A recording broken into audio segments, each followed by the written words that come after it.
You are listening to ReachMD. The following interview was recorded live at a Prova Education event entitled Acute Coronary Syndrome, Bridging Gaps in Care. Your host is Dr. Sandeep Nathan, Associate Professor of Medicine from the University of Chicago. Hello, I'm your host, Dr. Sandeep Nathan, and I have with me today Dr. Todd Kerwin. Dr. Kerwin is an Assistant Professor of Clinical Medicine at Cornell Medical College, and he's the Director of Non-Invasive Cardiology at New York Hospital Queens in Flushing, New York. Welcome, Dr. Kerwin. Sure. Good morning, Sandeep. Today we're discussing the management of acute coronary syndromes. With that, I'd like to talk to you a little bit about how you practice and what your take is on the literature as it stands today. Dr. Kerwin, could you briefly describe the broad role of antiplatelet therapy, specifically in secondary prevention of acute coronary syndromes? As you know, guidelines currently recommend as a Class 1 indication for patients following an acute coronary syndrome to be sent home on dual antiplatelet therapy. Of course, that consists of aspirin as well as a second agent, which currently we have multiple agents, and it's very important. As you know, there remains very high residual risk in these ACS patients going home. Even though we tend to do a great job with them in the hospital, they look great when they go home. We do have to always keep in mind that there's a very high residual risk for recurrent MI and death after they go home. And dual antiplatelet therapy and secondary prevention plays a very, very strong role in preventing another event. Yeah, I think that's a great sort of snapshot. Let's drill down on that a little bit. Do you think that there are populations that benefit more or less? And similarly, do you think that there are populations where we sort of veer away from antiplatelet therapy, whereas they would benefit from it and perhaps don't have the full benefit of it in terms of a national prescribing practice? Well, I think, as with anything else, the highest risk patients derive the highest benefit. Unfortunately, what happens is sometimes those highest risk patients also kind of look the scariest to us, and a lot of practitioners kind of veer away from using more aggressive therapy. And sometimes this is reasonable. Talking about specific patient populations, I mean, there's a lot of different specific patient populations you could talk about. One of the things that I always find most interesting these days is these patients going home with ACS with atrial fibrillation who need an anticoagulant.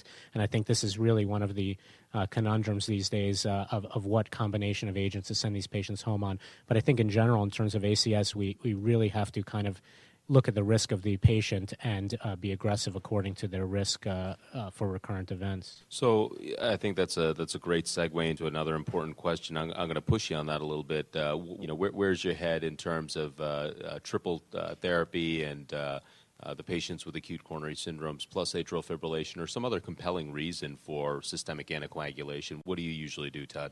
Right. Well, I mean, I think the kind of classic approach was aspirin, clopidogrel, and Coumadin.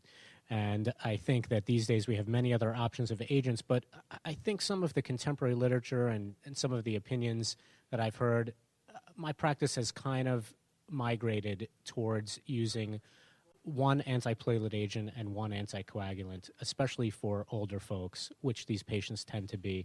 I think you really have to balance the risks of bleeding in this case, and I think the risks of bleeding on triple therapy, especially in older folks, is so macroscopic. It's just, you're going to see it. If you send a patient home, an older patient, on 3 drugs, you really have to expect to see bleeding. And as you know, a patient bleeds, their outcome is worse.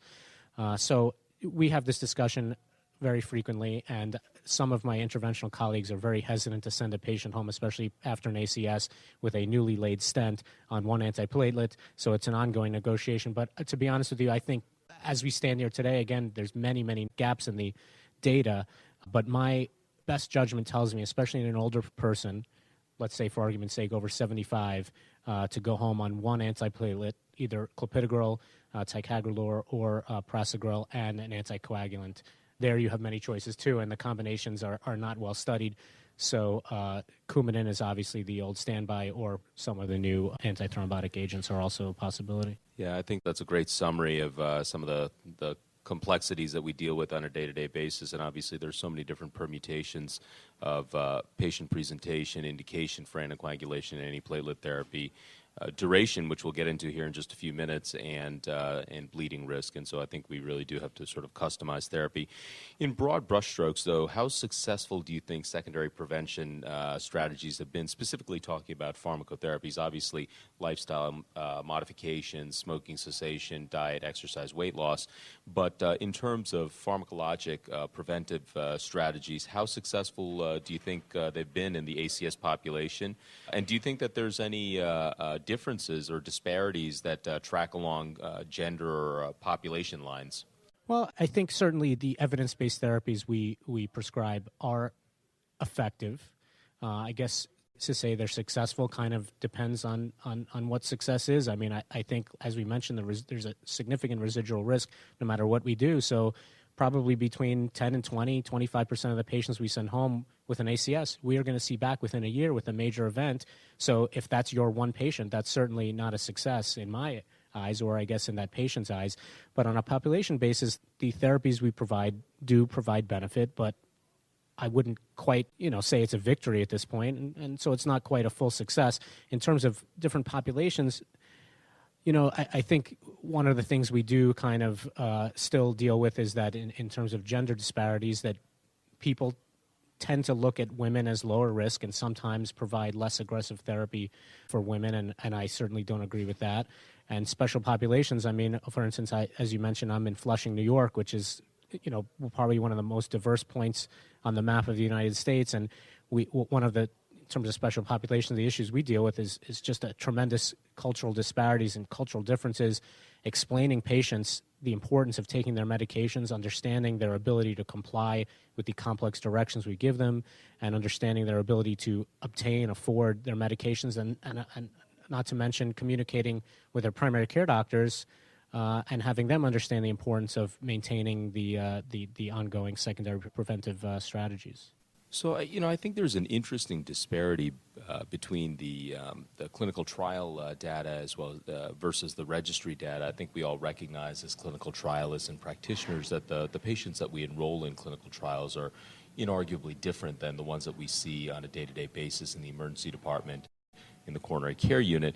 The disparity is that the event curves, especially in the antiplatelet data, seem to diverge a bit slowly in the randomized clinical trial data. But when you look at the registry data, patients that don't go home on antiplatelet therapy, they sort of fall off a cliff, if you will. They have, sort of a preponderance of events very early on, and then the curves continue to diverge. And I think that sort of hints at some of the risks attendant to sending patients home post-acute coronary syndromes without the appropriate evidence-based packet of therapies. So following up on the last question, how long should the duration of secondary prevention efforts be in these patients, and what types of pharmacotherapies are you continuing for the long duration of time? Well, so in terms of the duration, the dual antiplatelet recommendation from the ACC guidelines is for continuation for 12 months, obviously, unless the risks begin to outweigh the benefits, and that does happen very frequently. So if intercurrently the patient does develop atrial fibrillation or some other need for anticoagulation or some other bleeding issue, certainly that has to be weighed into your decision how long you want to continue the antiplatelet therapy. But the recommendations are dual antiplatelet therapy for at least 12 months and aspirin for a lifetime. In addition, to me, the most important thing and most overlooked thing in terms of secondary prevention is lifestyle changes, which obviously need to be ongoing and never-ending. But that being said, as you mentioned, these patients are not always as reliable as what was studied in the trial. And I can't tell you how many times in my neck of the woods I've sent somebody home, following an ACS and with a list of medications, and they've come back taking half or less than half of them.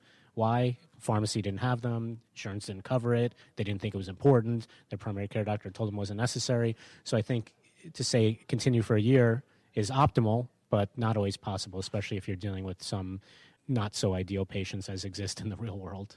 If you're just joining us, you're listening to ReachMD, the channel for medical professionals. I'm Dr. Sandeep Nathan, and I'm speaking with Dr. Todd Kerwin from New York Hospital, Queens. We're talking about the contemporary management of acute coronary syndromes.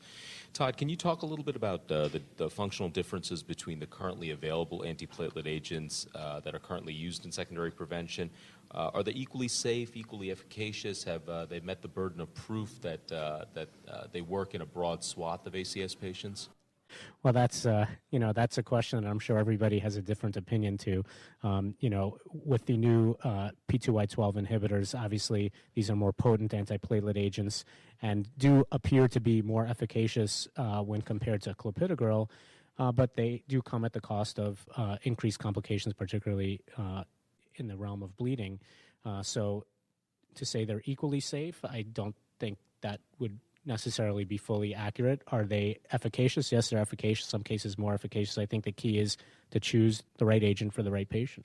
Yeah, and I think that adding to the complexity of this equation is the fact that in different populations and in different countries you see differing signals in terms of safety and efficacy. I think in broad strokes we can say that the more potent agents perhaps are associated with an uptick in bleeding risk, or we need to choose our patients more thoughtfully based on bleeding risk. But again, if the indications are right, there is perhaps an added margin of safety and efficacy that's affordable with careful titration of these medications.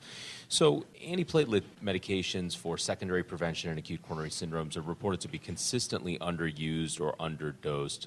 What do you think about that statement, and how do you think those barriers can be overcome? How can we make this better?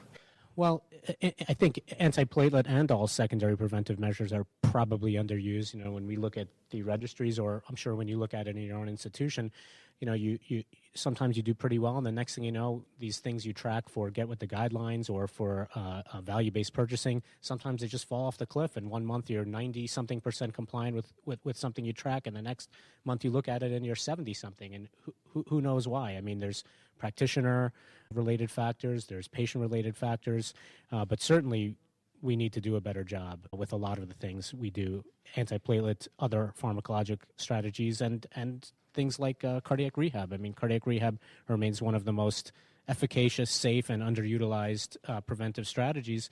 I think last time we talked about cardiac rehab, something on the order of there's a 10% absolute risk reduction for patients who undergo cardiac rehab. We spend so much time talking about some of these newer agents and eking out a 1 to 2% absolute risk reduction, but just doing something like cardiac rehab, which is undeniably safe and cheap, costs about $50 a session, is so efficacious, and we spend very, very little time making sure our patients comply with that. But we need to do a better job. We need to overcome some of the practitioner-related issues, which is, again, underestimating risk, sometimes overestimating risk of complications, and, of course, all the patient-related issues. We said we have to educate our patients. We have to make sure the primary care doctors understand that even though when you're seeing this patient 3 or 4 weeks following an MI, there is still significant residual risk. Those are all great points. Dr. Todd Kerwin, thank you so much. Thanks, Sandeep. You have been listening to ReachMD. If you missed any part of this discussion, you can download the podcast at reachmd.com. And for more information about Prova Education events, please visit provaeducation.com. Thank you for listening.